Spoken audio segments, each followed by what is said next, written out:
My name is Rebecca Hayes, and I want to share a true life story with you. I went to a new gynecologist. He frowned and asked who had treated me before. I said, "My husband, he's a gynecologist too." He went quiet for a moment, then said seriously, "We need to run some tests right away. What I'm seeing shouldn't be there." Rebecca sat in the exam chair, her pulse quickening from the doctor's sharp tone. He was a steady professional type, not one to alarm patients without cause. His office sat in a modern clinic on the edge of New York City, and she had only come because the abdominal cramps had turned relentless.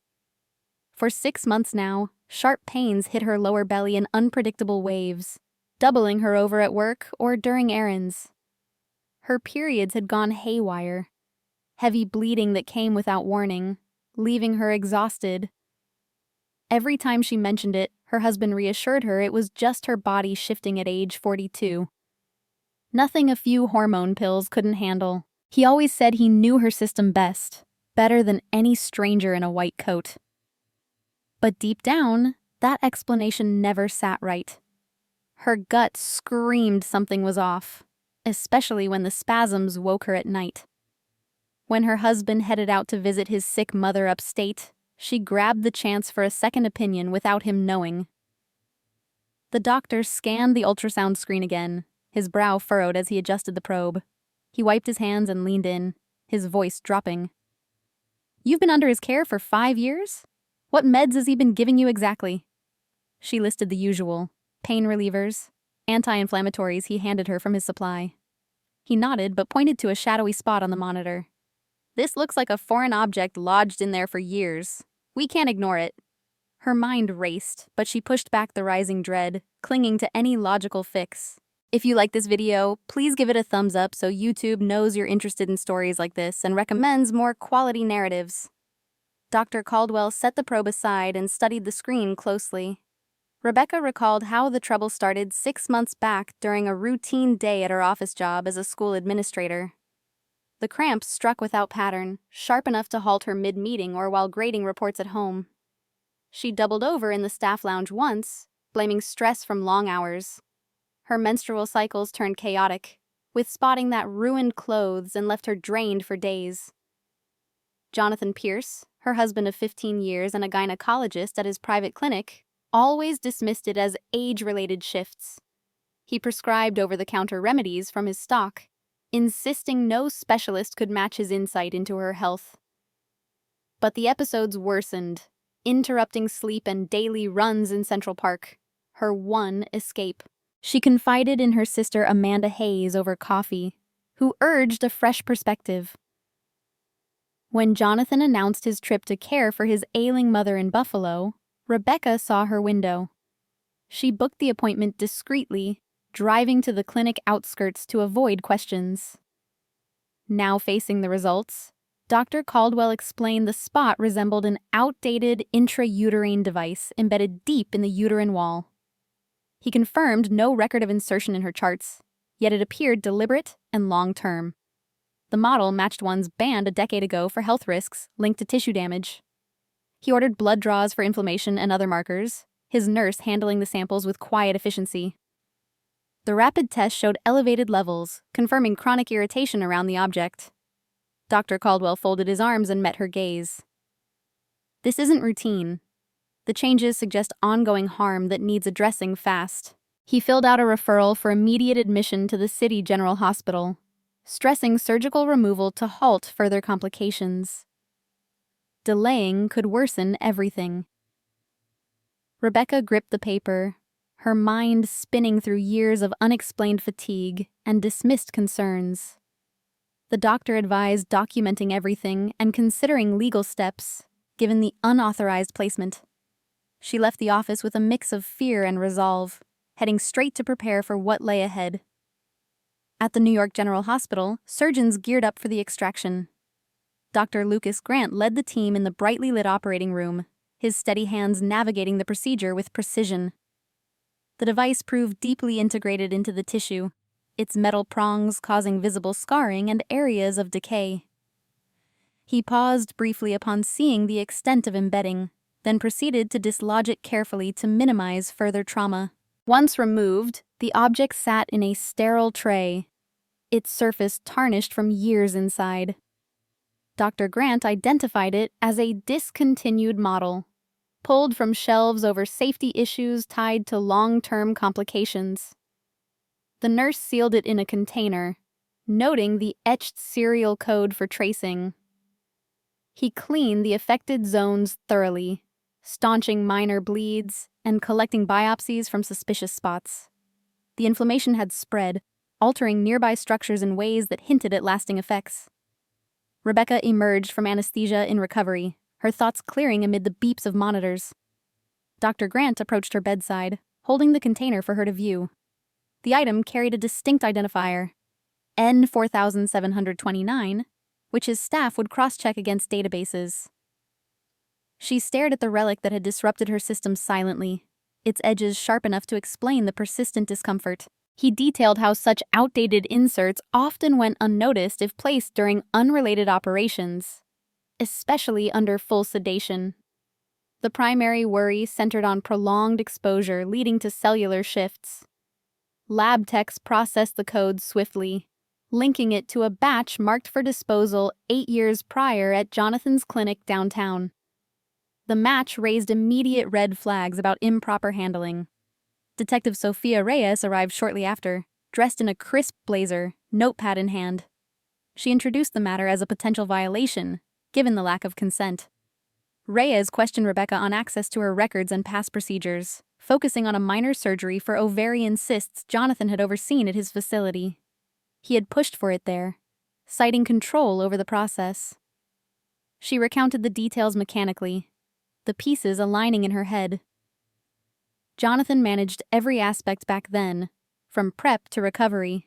Reyes noted the insertion qualified as unauthorized intervention, especially with a hazardous item, carrying penalties up to a decade behind bars. The detective coordinated with forensics to pull clinic logs, building a timeline around the disposal entry. Pathology reports landed on the desk the next morning.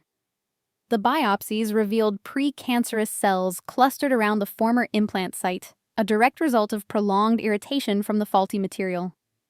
Rebecca absorbed the findings in a quiet consultation room, the paper outlining elevated risks for progression if left unchecked. The lab flagged the tissue changes as consistent with exposure to the banned alloy, known for leaching toxins over time. She folded the document carefully, tucking it into her bag alongside discharge instructions.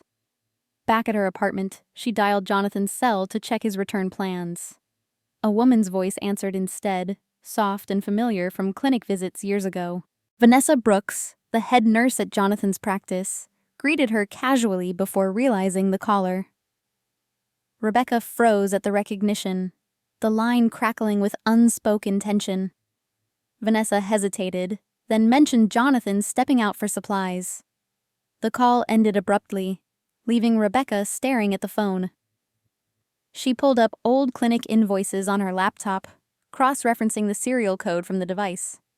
A disposal manifest surfaced in archived emails Jonathan had forwarded for insurance audits. The entry listed the exact model under destroyed inventory, 8 years back, signed off by Jonathan himself. Yet the item had ended up inside her instead. The log detailed a batch slated for incineration after recalls, with no patient allocation noted. Rebecca printed the page, the ink stark against the discrepancies. The nurse's voice replayed in her mind, too comfortable for a simple colleague. She scrolled further, spotting recurring transfers from Jonathan's business account to an unfamiliar personal one. The pattern suggested more than professional ties. Vanessa's name appeared in the recipient field on several lines, amounts climbing steadily. Rebecca closed the screen, the connections forming a clearer picture of deliberate concealment. Rebecca pushed open the clinic's side entrance. Amanda trailed behind with a flashlight, scanning shelves stocked with outdated supplies. Rebecca rifled through Jonathan's lower drawer, uncovering a locked metal box she pried with a letter opener. Inside lay birth certificates for Lily Pierce and Noah Pierce, both listing Jonathan as father and Vanessa as mother. The documents bore hospital stamps from facilities across the river. Amanda photographed each page quietly. Rebecca moved to the reception desk, booting up the scheduling system under Jonathan's login. Calendar entries highlighted joint vacations marked as family time in code. A linked expense report detailed hotel bookings for 4, including child rates. Rebecca copied the files to a thumb drive Amanda provided. Vanessa entered from the storage area, arms full of boxed samples. Rebecca blocked her path and displayed the certificates. Vanessa dropped the boxes, contents scattering. She confessed Jonathan planned the secret life to avoid splitting assets. The insertion happened post-cyst removal while Rebecca recovered sedated. Vanessa assisted, believing it prevented future pregnancies that could complicate custody. Jonathan funded a separate household in Queens, visiting midweek. Lily attended private preschool nearby. Noah in daycare. Vanessa kept mementos in her locker, including ultrasound prints from both births. Rebecca demanded access codes for the safe. Vanessa inputted the combination, revealing envelopes of cash labeled for school fees. Amanda gathered the items methodically. Vanessa explained Jonathan's fear of Rebecca discovering the transfers led to the device choice. He selected a discarded unit to evade traces. The nurse regretted her role but stayed for the children's stability. Rebecca secured the drive in her pocket alongside the certificates. Rebecca booted the desktop in their bedroom. Amanda stood guard at the hallway while Rebecca cracked Jonathan's external drive with a recovery tool from work. A folder named Exit Strategy contained scanned letters to an offshore attorney detailing prenup loopholes. Notes specified waiting for Rebecca's condition to worsen before filing, citing medical incapacity to contest terms. Rebecca duplicated the scans onto a secure cloud link Amanda set up. Investment statements showed joint accounts drained into a trust for Lily and Noah. Beneficiary changes dated post-insertion. Rebecca traced the routing numbers back to Vanessa's savings. Life insurance policies named Vanessa as sole payout on Rebecca's policy. Premium hikes hidden in clinic expenses. Amanda cross-verified the signatures against known samples. Encrypted chats archived on the drive revealed Jonathan instructing Vanessa to monitor Rebecca's symptoms closely. He outlined timelines for escalating complaints to justify institutional care. Rebecca exported the threads without altering timestamps. Property deeds transferred a vacation condo to Vanessa under a shell company Jonathan controlled. Tax returns filed separately for the past 3 years listed deductions for dependent care, matching the children's ages. Amanda compiled the documents into encrypted archives.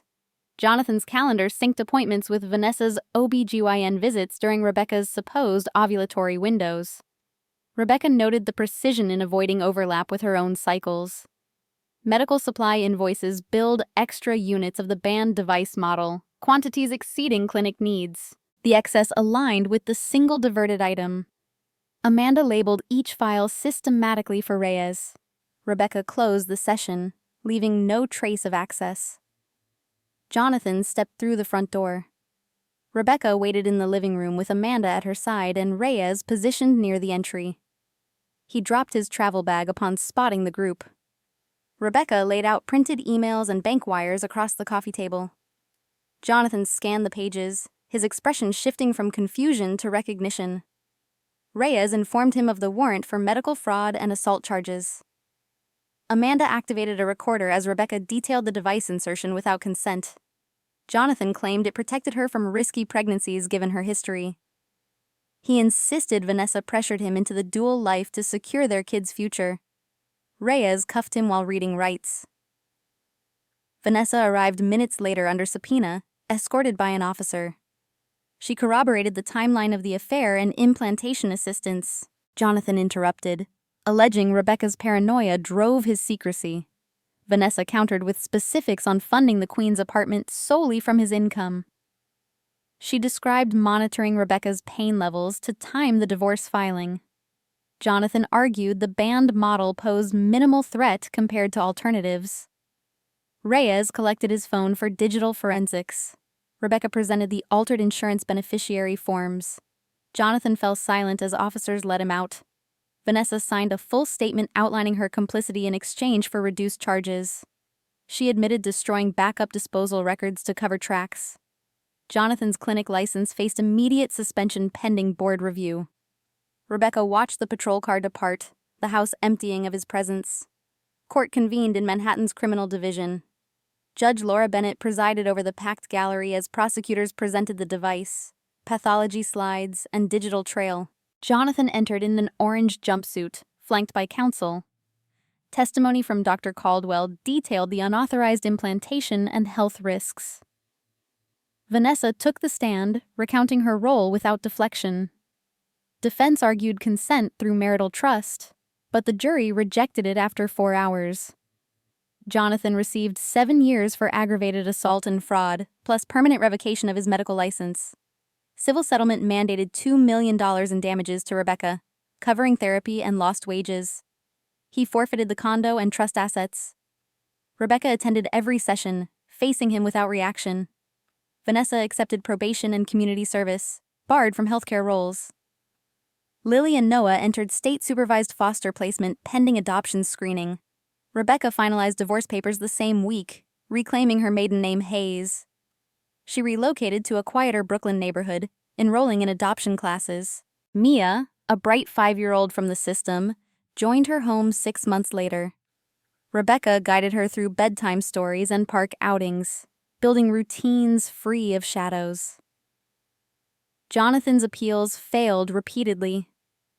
Rebecca channeled settlement funds into a foundation aiding medical abuse survivors. She spoke at support groups, stressing vigilance over blind faith in partners. Looking back, I learned to trust that inner voice when something feels wrong, no matter who dismisses it. Jonathan's betrayal taught me self-reliance trumps any title or vow. Listeners, protect your health records, question anomalies, and never ignore pain signals. Justice exists if you pursue it relentlessly. Independence became my strength. Mia and I thrive without looking back.